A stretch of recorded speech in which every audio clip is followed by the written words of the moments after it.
Kita ke informasi selanjutnya. Pasca resmi mendaftar ke KPU, pasangan Baca Pres dan Bacawa Pres Anies Baswedan Muhaimin Iskandar semakin yakin bisa melalui tantangan ke depan untuk mewujudkan perubahan.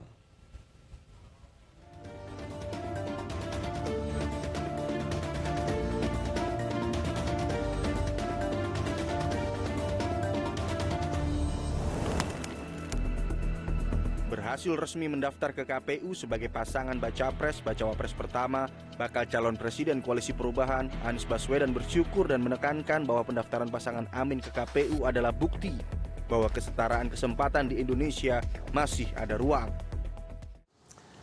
Alhamdulillah kita bersyukur sekali bahwa perjalanan 1 tahun ini sudah kita lewati, banyak pengalaman tapi tak semua bisa diceritakan. Pada waktunya nanti akan menjadi bahan catatan para sejarawan ketika menulis proses ini. Tapi kami merasa bahwa perjalanan 1 tahun ini penting untuk kita merefleksikan tentang sikap konsistensi, sikap teguh pada pendirian, sabar dalam menghadapi segala macam tantangan, bukan hal yang kecil. Dan kalau boleh kami sampaikan bahwa peristiwa hari ini menunjukkan bahwa di Indonesia kebebasan, kesetaraan kesempatan masih memiliki ruang. Menyambut kompetisi di pemilihan presiden 2024, Anies mengatakan bahwa polarisasi tidak bisa dihindari, namun harus diantisipasi agar tidak menjadi konflik. Anies berharap nantinya polarisasi yang terjadi di pemilu dan pilpres tahun depan adalah polarisasi ide dan polarisasi gagasan. Pemilihan umum, pilpres, pilkada, polarisasi itu akan terjadi. Tapi tidak semua polarisasi itu adalah konflik. Kadang-kadang kita cepat-cepat menyimpulkan kalau ada polarisasi berarti ada konflik. Lalu kalau ada konflik kita simpulkan ada perpecahan. Tidak. Ada polarisasi, kalau dibiarkan jadi friksi, dibiarkan jadi konflik, konflik dibiarkan jadi perpecahan. Nah, polarisasi itu muncul, ada kutub, selesai pemilu menyatu lagi. Selesai pemilu menyatu lagi, itulah nature-nya. Dan ini yang harus kita sama-sama antisipasi. Bagaimana polarisasi itu adalah polarisasi berbasiskan ide, gagasan. Ada perbedaan pandangan, perbedaan ide, perbedaan gagasan, dan itulah sebuah kompetisi yang fair. Kalau tidak ada perbedaan, itu pertandingan persahabatan, Bang. Itu. Dan kadang-kadang itu pertandingan yang sudah diatur angkanya gitu. Kita ingat ya zaman ada periode di mana kita nggak perlu survei waktu itu, Bang. Pemilunya ada, tapi kita sudah tahu pemenangnya siapa, yang kalahnya siapa, nomor 2-nya siapa. Ya, itulah suasana pemilu tanpa ada polarisasi ide. Tanpa ada polarisasi gagasan. Pemilu sebagai sebuah teater. Pemilu sebagai sebuah sandiwara. Hari ini pemilu nyata. Bawa gagasan itu. Karena itu saya mengajak pada semua. Lihat rekam jejaknya. Lihat rekam gagasannya. Lihat rekam karyanya. Lihat rekam prestasinya. Lalu bandingkan, sandingkan. Dan jangan tuding-tuding dengan menggunakan isu identitas. Apa yang menjadi harapan Anies selaras dengan apa yang diharapkan Ketua Umum Partai Nasdem Surya Paloh. Surya berharap tahapan pemilu 2024 yang akan berlangsung sekitar 100 hari lagi berjalan tertib, tenang, dan tidak memecah persatuan dan kesatuan bangsa. Tentu harapan kita, pemilu yang akan berlangsung secara tertib, tenang, diikuti oleh partisipasi publik yang lebih hebat. Karena mempunyai keyakinan dan harapan bahwasanya pemilu yang akan kita jalankan nanti, insya Allah akan berjalan benar-benar sesuai dengan harapan kita semuanya, termasuk harapan dari KPU yang kami yakini. Berjalan baik, tertib, menempatkan nilai profesionalisme, kejujuran, berkeadilan bagi seluruh peserta pemilu, tidak hanya koalisi perubahan. Karena di atas semuanya yang kami perlu tekankan, koalisi perubahan tidak hanya bertekad untuk memenangkan kompetisi pada pemilu 2024 yang akan datang. Bukan hanya itu semata-mata. Tetapi jauh daripada itu,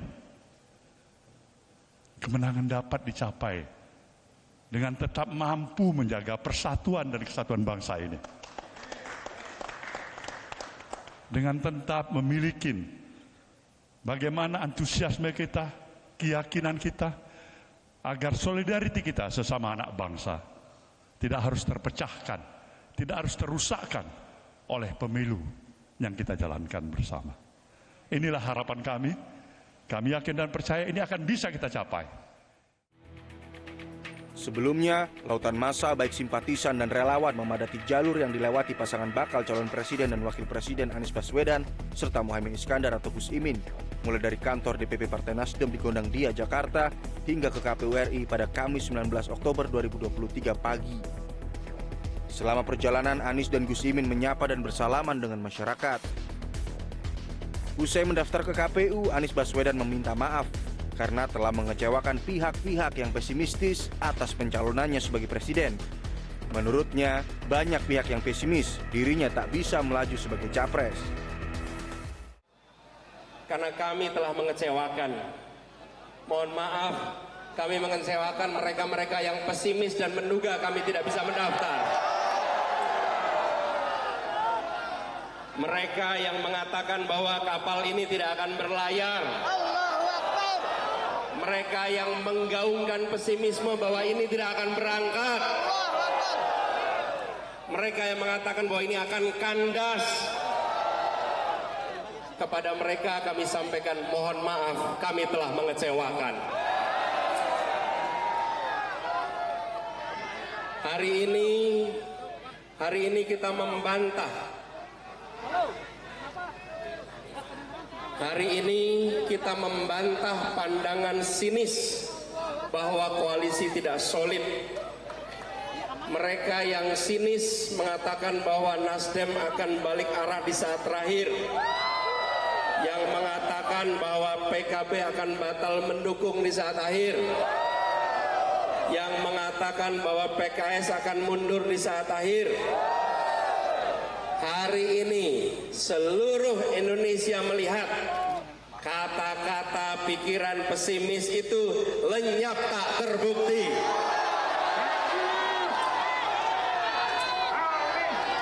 Kita solid, kita kokoh, kita bergerak untuk perubahan.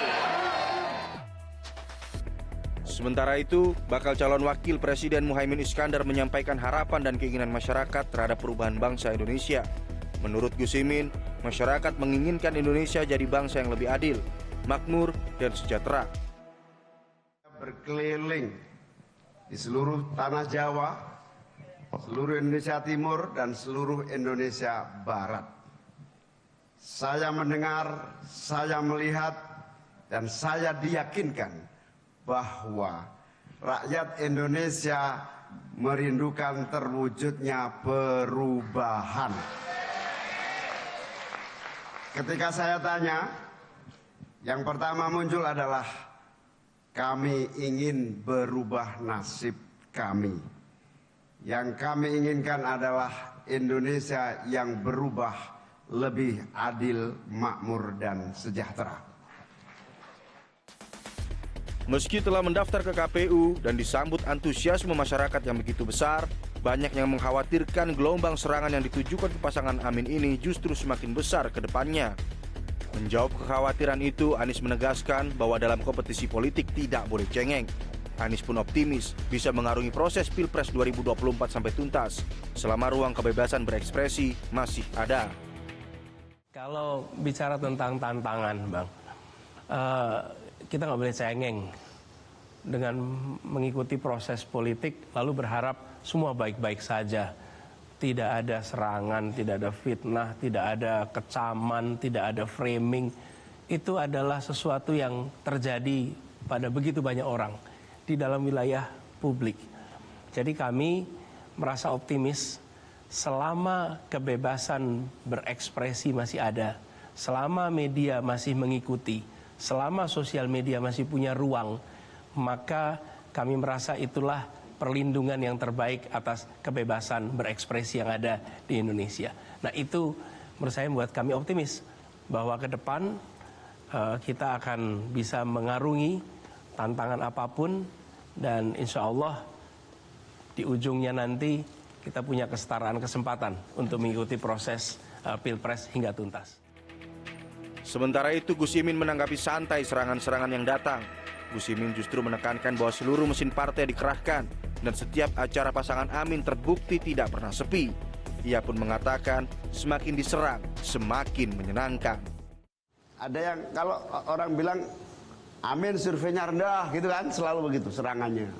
Tapi setiap acara nggak pernah sepi tuh.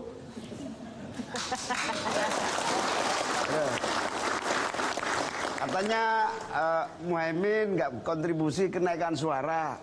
Mana mungkin nggak ada kontribusi. Seluruh mesin yang saya miliki bekerja 24 jam untuk pasangan Amin. Jadi menurut saya semakin diserang semakin menyenangkan kehidupan kita ini. Tak hanya serangan politik, hasil survei yang masih rendah juga menjadi kekhawatiran tersendiri. Namun Anies Baswedan justru menanggapi santai dan menjadikan hasil survei itu sebagai suntikan semangat. Anies tegas mengatakan hasil pemilu nanti bukan dari hasil survei, melainkan dari sensus Pilpres pada 14 Februari 2024 mendatang. Kami terima kasih sekali, tidak perlu bayar mahal-mahal bisa mendapatkan informasi-informasi ini semua. Karena sekali survei itu berapa ratus juta yang harus dikeluarkan. Jadi kadang-kadang saya berpikir, kalau ada yang bisa melakukan survei tiap 2 mingguan, itu kan angkanya mahal juga ya. Artinya pasti harus ada yang membiayai untuk itu. Nah kami bagian menerima manfaatnya saja. Jadi kami terima kasih sekali ada yang nyumbang dalam bentuk hasil-hasil yang kemudian jadi feedback. Kalau memang di situ disebut 19%, maka kita bisa cek di mana lokasinya, di mana yang kita harus jangkau. Jadi mudah-mudahan itu malah menjadi manfaat bagi kita. Jadi yang saya ingin sampaikan kepada semua, baik pada relawan, angka yang muncul di survei ini jadikan ini sebagai pemicu bagi kita untuk kerja lebih keras, untuk menjangkau lebih banyak. Tapi pada akhirnya keputusan ada pada sensus Pilpres 14 Februari 2024. Sementara itu Gus Imin menanggapi hasil survei dengan modal politik yang dimiliki oleh dirinya, baca presnya Anies Baswedan dan Partai Koalisi Perubahan. Dengan jumlah kantong-kantong suara yang dimiliki, Gus Imin pun yakin pasangan Amin menang. Ya sebetulnya perebutan suara itu kan di Jawa. Jumlah penduduknya besar. Mas Anies kuat di DKI, Jawa Barat, Banten. Saya kuat Jawa Timur, Jawa Tengah, Kalimantan, Lampung. Selesai menang.